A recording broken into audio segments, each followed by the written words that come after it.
You're tuned into Recovery TV, the voice of hope, with your host, John J. Tassoni Jr. Discussions and information on addiction and mental health issues. Here's your host with today's guest. Welcome to another edition of Recovery TV, and I'm your host, John Tassoni. Narcan, please get it. You can get it at any pharmacy, CVS, Walgreens. URI has it.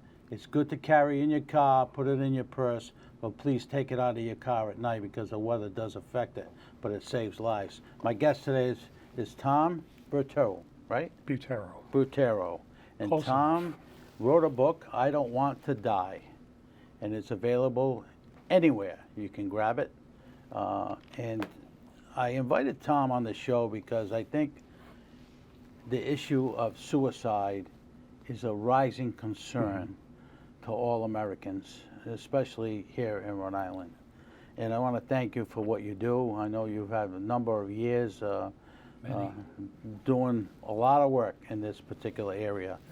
So Tom, tell us a little bit about yourself and tell us a little bit why you wrote this book. Why I wrote the book? Well, a little bit about myself. I'm a licensed independent clinical social worker in Massachusetts. Okay. I've been in the field in one form or another for about 50 years, going back to my days as You don't look a day over an 30. undergrad. I get that a lot.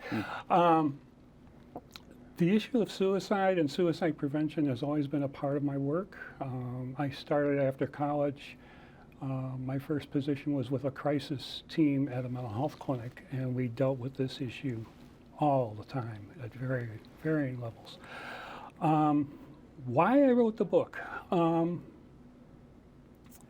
After 50 years of research, practice, I got to a point where I felt like I needed to take what I know, what I've learned over the years, and the experience that I've had and put it out there. I've done a lot of trainings. I've done hundreds of trainings over the years, and that's one way I have always tried to impart what I know about the topic. But I wrote the book because I felt like I wanted to reach out to a wider group, a wider audience, and that was really the impetus. I'll tell you a quick story. One of the last trainings I did was for a group of outpatient mental health providers. And as they walked into the room, one of them asked me, she said, which model of suicide prevention are you going to be presenting? Because there's a lot of them out there. And I looked at her and I kind of smiled and I said, Tom's, meaning mine. Yours. And that's when I decided that I needed to put what I know on paper for people. You know, I've been doing this type of work. When I was in the General Assembly, we did a lot of work on suicide. And then when I got out, being the president and CEO of the Leadership Council, and the more and more people I talk to about this particular issue, it's an issue where people who lose their loved ones, people who are in financial trouble, people who have issues with substance use and mental health. This is not a issue of fancy-dancy type stuff. Right. I've lost friends because of suicide. Yep. It doesn't discriminate Right. whether you're 17, 18, or you're 55, 60, 75. It's an issue that is not really covered a lot because they don't want to cover it. You know, blinders. Yep. But it's an issue that's in the community. It's an issue whether it be male, female, teenagers, or whatever. How did you get involved in just the interest of suicide? That's a hard question to answer. I think if you think about physicians, for example, what makes them go into a particular specialty? If you look at teachers, what makes them want to teach a particular subject? The issue of suicide just kind of hit me, and I mentioned earlier about being on that crisis team, and we dealt with it all the time. In fact, introductory chapter of the book is an actual case that I dealt with at the time of a young man who took an overdose, a near lethal overdose, and then called us. And it just struck me that, and as you say, this is an issue that hits home for everyone. It's been estimated that for every death by suicide, there's anywhere from 30 to 40 people that are affected directly, be it friends, family, co-worker. Ripple effect. Yeah. So for me, I felt like if I'm going to continue to do this work, if I'm going to continue to work with people in crisis, which I've done for most of my career, I need to learn as much as I can about this issue. And once I started doing that, I realized that not only did I need to learn as much as I could, but I got to a point where I felt like I can impart what I know and what I've learned to others, because it's an important issue. And I don't care if you're working outpatient, mental health, substance abuse, whatever field you're in, you're going to be touched by this in one form or another, and you need to know how to deal with it. You know, Tom, when I first got involved in this substance use and mental health issues, you know, it was 1 in 5 families it affected. And I hate to report this, but we're down to 1 in 1 families. Because people, they don't know how to handle the situations that they're in, whether it be financial, substance use, mental health, or alcoholism, or issues pertaining to their families as a whole. But to go from 1 in 5 to 1 in 1 in only a matter of years, it's frightening. About 20. It's frightening. Yeah. It's frightening. Yeah. You know, and the things that the kids have to deal with today, coming out of COVID, isolation, mental health issues. There's 15,000 children in Rhode Island right now living with their grandparents.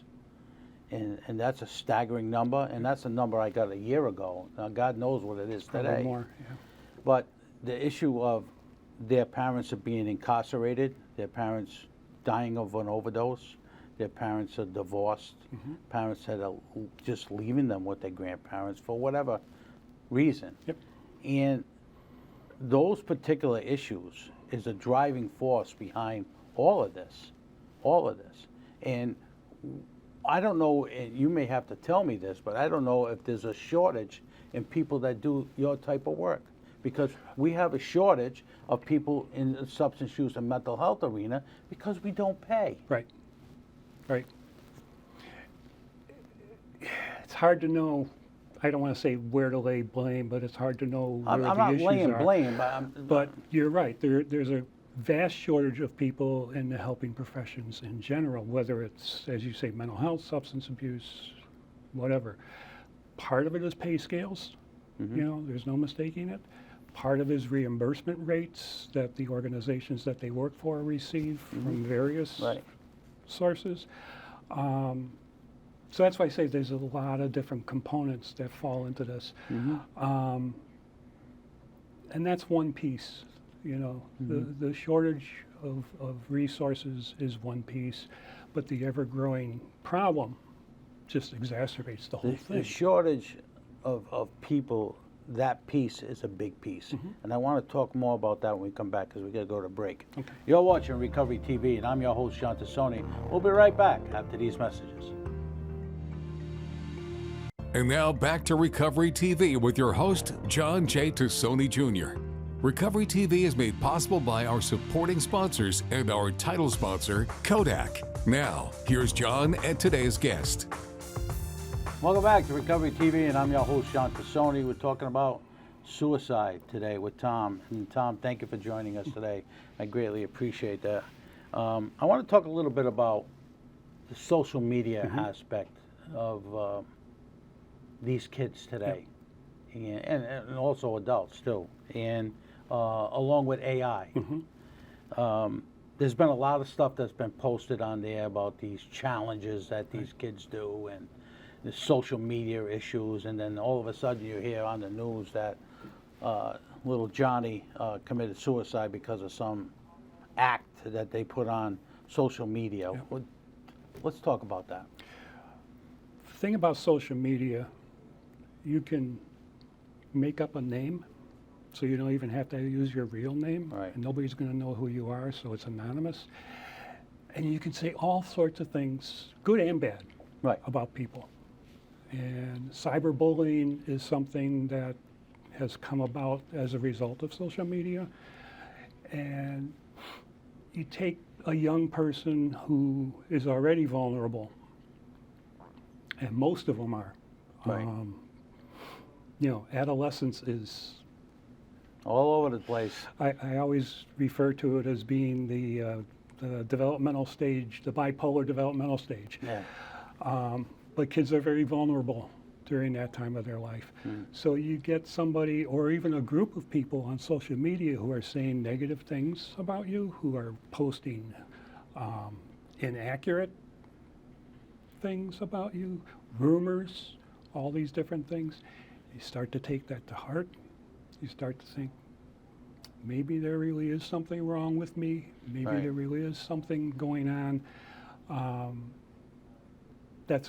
Is it going to drive them to the point of committing suicide on its own? I don't think so, but you put that together with other things that are probably going on in their lives, Right. and you've got a very high-risk Well, population. kids are mean today. They're So- mean. Yeah, and you can be mean on social media. You're nobody's hiding gonna behind know. the curtain. Yeah, absolutely. So Yep. that's one piece. The other thing is, I don't want to vilify social media entirely because Right. there are a lot of people that benefit.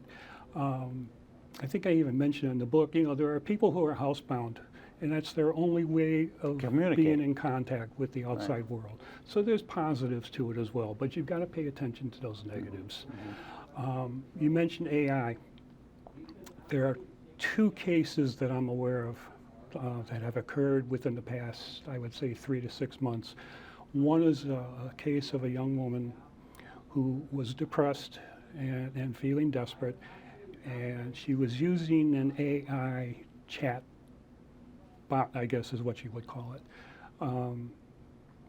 as a way of dealing with these issues. And never really talked to anybody, never really talked to her family, just relied on the AI.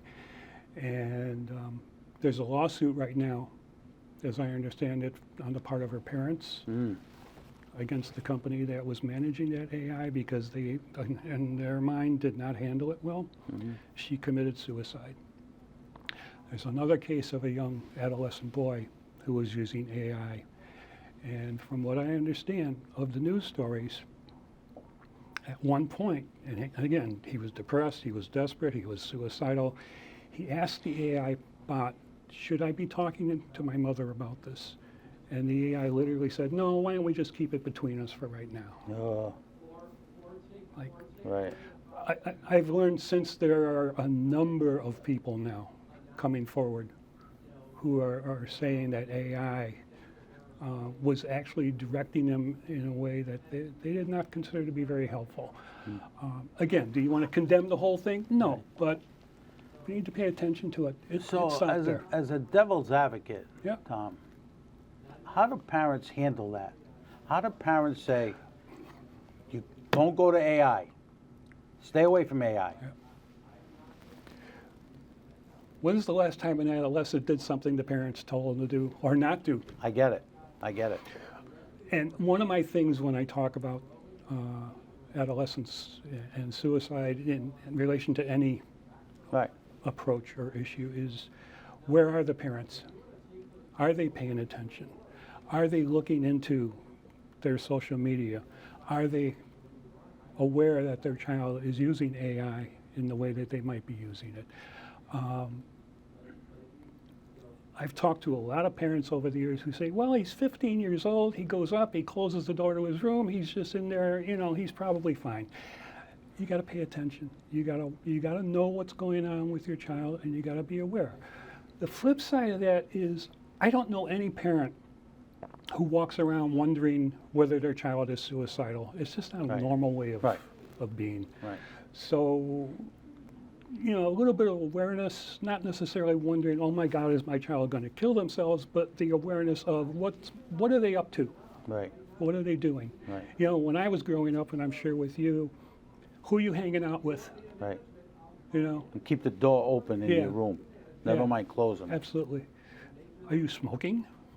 Are you drinking? Are you doing things with your friends that I don't know about? Right. Now, it's the electronic media. Right. You know, it's hard to get parents to realize that this stuff is really going on because they don't think it's going on Right. until it's too late. Right.